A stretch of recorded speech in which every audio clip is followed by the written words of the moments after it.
Welcome to the Jill on Money Show. It's Tuesday, June 3rd, and we are here trying to help you make better, less bad, more considered financial decisions. If you've got a question, all you need to do is get in touch with us. And it's very easy to do it because Mark, the very best executive producer in the world, is able to put a contact us button up on that JillOnMoney.com website. And that button is always in the upper right-hand corner. You click the button, you write us a note. If you want to come on the show, check the box. Oh, Mark, I forgot to tell you something very important when we were recording last week. You got a huge compliment. Can I bring you on the microphone to receive the compliment?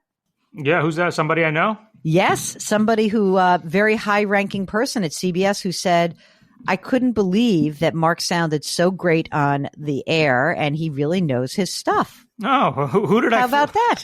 Who? That's very a very low bar for me. No, somebody who has very well attuned ears. That's all I can tell you. I don't want to like break confidence, but it was an unprompted, like in the middle of a weekend, someone sent me a note like, oh my God, Mark sounds so great on the air. And I forgot to tell you that. So shame on me. He is great on the air. Remember when you were just a mysterious guy behind the glass? Yeah, somebody wrote an email the other day, and they ended it by saying, I've been listening since when Mark was a mute. That's right. And not anymore. He's found his voice. And maybe that's exactly like your son. When he finds his voice, boy, it doesn't stop, does it? No, it doesn't stop. Okay. So I want to point you to the website also because this week we have our Jill on Money Live webinar. If you are a member of Jill on Money Live, don't forget the webinar is on this Thursday, just a couple days, June 5th, 7 Eastern time. Mike Quincy, car expert. Bring those car buying, truck buying questions, selling questions. We are very bad people, Mark and I. We are not car people. You may be car people. So come on and just test Mike. We're just like, what should we do, Mike? Because we're complete rubes. For those of you who know, Mark and I both drive very old cars. How many miles on your car, Mark? I'm about to hit, it's about to turn 8 years old, and I think I just hit 20,000 miles. Look at you. Well, our 10-year-old Mini did climb over 8,000. Yeah, that's incredible. I know. But the big car, the one we commute back and forth with, is we've got like 110,000 on that. And that's when I called Mike panic-stricken from the dealership on December 30th, like, hurry up, give me a reality check. Should I hold out? And he's like, yes, hold out. And he was right. So I got a great deal thanks to Mike. And now you can get your great deal because of Mike. So join us Thursday, June 5th. That is in 2 days. Jill on Money Live. The quarterly live webinar is going to be a blast. Okay, so right now, let's do some questions. This is from Gregory, who says, hello, Jill and Mark. I'm an avid listener via YouTube. All right. Gregory has 2 questions on insurance. Number 1, when does an umbrella policy make sense? So an umbrella policy is what it sounds like, which sort of is like extra coverage, like generally like when someone's doing work on your house and it kind of goes beyond the coverage of your homeowners or some general liability coverage. And Gregory says his net worth is $2 million. It's mostly IRA or 401k. The umbrella policy, if you've got a couple $1 million, if it's a 401k, no one can go after you for that. I guess an IRA they could actually, but they usually don't.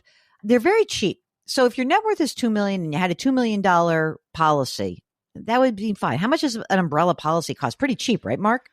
Yeah, they're very cheap. But I always say the thing you have to keep in mind is that if you want an umbrella policy, they're going to make you have very, very good coverage on your auto insurance and your homeowner's insurance. You can't just like go basic. They're not going to allow you to do that. It's not going to carry the extra beyond what you should have gotten on your primary coverages, right? That's the real issue. Correct. Okay. So getting a policy, it's fine. You can usually just by the way, everybody listening, you should actually go out and rebid your auto and homeowners policies anyway from every year. We talk about Policy Genius all the time about life insurance. They've got homeowners too. Go out, or if you want to get an agent, get an agent. I deal with an agent. I love him so much because I'm so lazy. I don't want to go do those things that you guys all do. You guys are all do-it-yourselfers. I'm a kind of gal who likes to hire people to do stuff like that.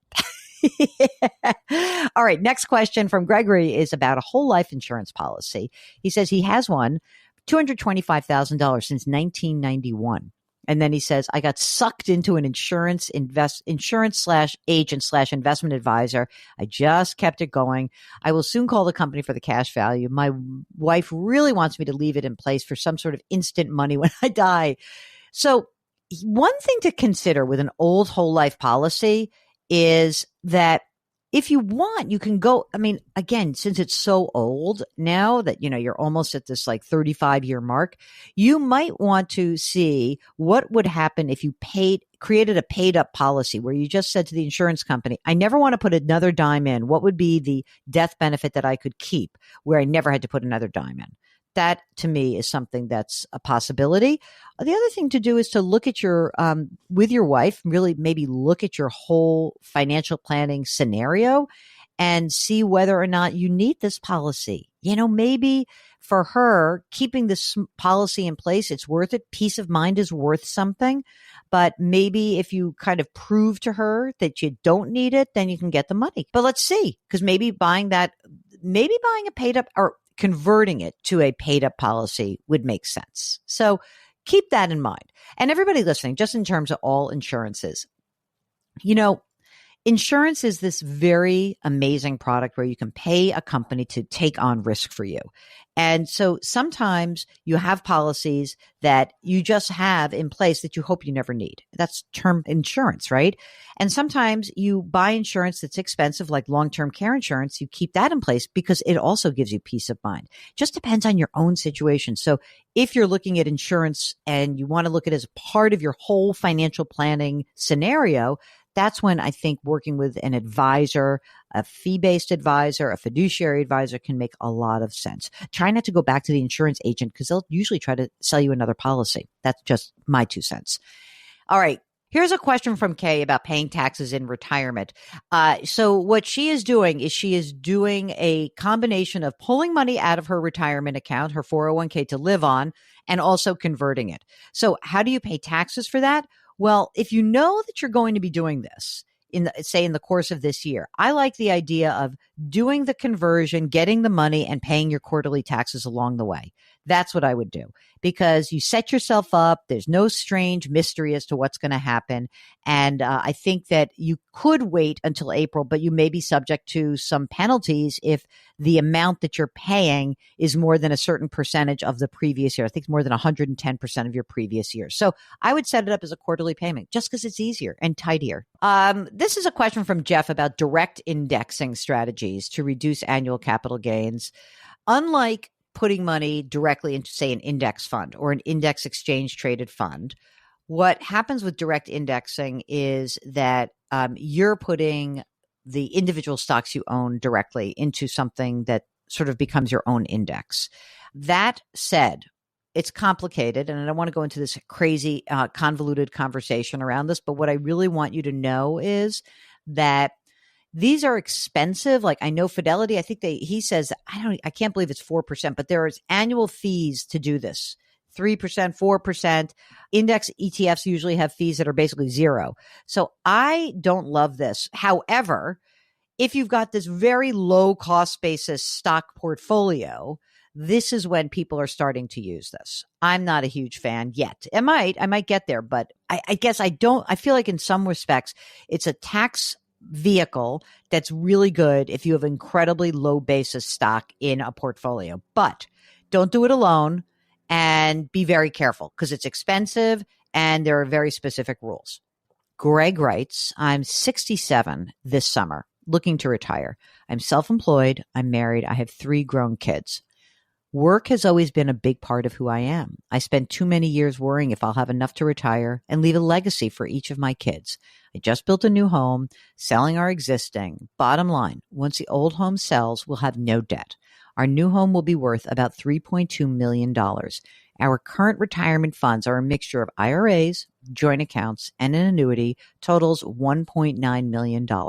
Another $1.5 million after the old home sells. Okay. Social Security will be approximately $5,200 for my wife and me. We're going to take it at 68. I don't spend money frivolously. My only vice is fishing trips to Canada twice a year. Our monthly net will be $800 to $8,500. I'm having a difficult time, though, with the thought of no money coming in. It's just, Mark, this is a very common refrain. I've spent the last 40 years working. The thought of stopping is hard to imagine. Leaving money for my kids has always been an important motivator. A little background. I'm one of 8 children. My dad worked 6 days a week. We didn't have much then, and we didn't need much. Most of my siblings are self-employed. Our father taught us the importance of a strong work ethic. My parents have both passed away, and my younger brother will need some support. My question is, do I have enough money to retire? All of my work comes through word of mouth. My phone never stops ringing, being the main person who runs everything. I just can't sell my business. I am getting tired and I'd like to enjoy my life. Thanks so much. I love your show. All the best, Greg.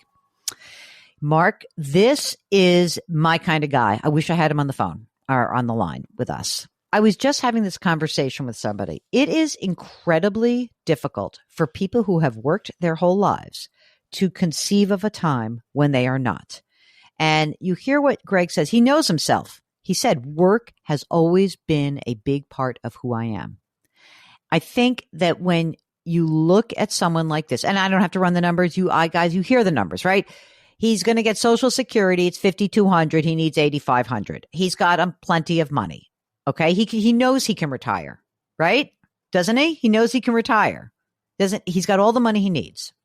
How can we get this guy to consider a way to bring it down a level? Now, one thing I think is hard when you're a small business owner, as he is he does not have the ability to go to a boss and say, hey, how about 3 days a week? But I guess what I'm also wondering is, your phone never stops ringing. Could you stop answering as much? Could you wind things? How would you wind things down? How could we help you get there? You are tired. You say you want to enjoy life. You're not asking my permission, Greg. You're asking yourself permission. Can you give yourself permission to do this? The question I have is what we can do to get you there. It may not be possible, but I'd love to see how we could maybe cut back on the client base. Maybe it's not that kind of business. I don't know. But I think that, for example, let's just pretend, let's say, Mark, it's a certain person who's working full time at 2 different jobs, like me. What would happen is I think to myself, oh my God, what happens if I'm not on TV anymore? What happens if I'm not doing network radio anymore? What if I'm just doing this podcast? How does that work? How do I think about that in my brain? Because it's hard.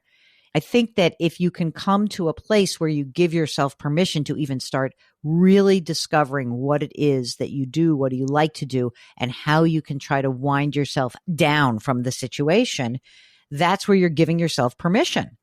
But it may be that you just don't have this ability, and maybe you don't have the personality. Maybe you've got to close the doors one night and be done. And if that's the case, what I encourage you to do is before you do that, to really think, how will I fill my days? I had such a lovely weekend recently with my brother-in-law, who has retired from an incredible career as an attorney, working on Wall Street. He's a great guy. And he started doing some volunteering, and this led to a different part of his life that has been incredibly fulfilling. He does this, a few days a week. He loves it. He feels like he's a place that is really valuing him and what he does, and it gives him a lot of purpose. So I think, Greg, if you can find something like that, you can find yourself a life that has some purpose, you will be so, so happy. Okay? All right, that is a good place to end. If you've got questions about retirement and you're thinking about what you need to do going forward and how you manage this process and maybe how you can wind down and find an off-ramp that makes sense for you in your life, get in touch with us. Go to JillOnMoney.com, click the Contact Us button, write us a note, and if you'd like to come on the air, check the box. Boy, I wish that guy came on the air, Mark. I'd really like to talk to him. Don't forget, while you're on the website, sign up for the free weekly newsletter. It comes out every Friday. Mark does a great job with that. You can subscribe to us on the Odyssey app or wherever you find your favorite podcasts.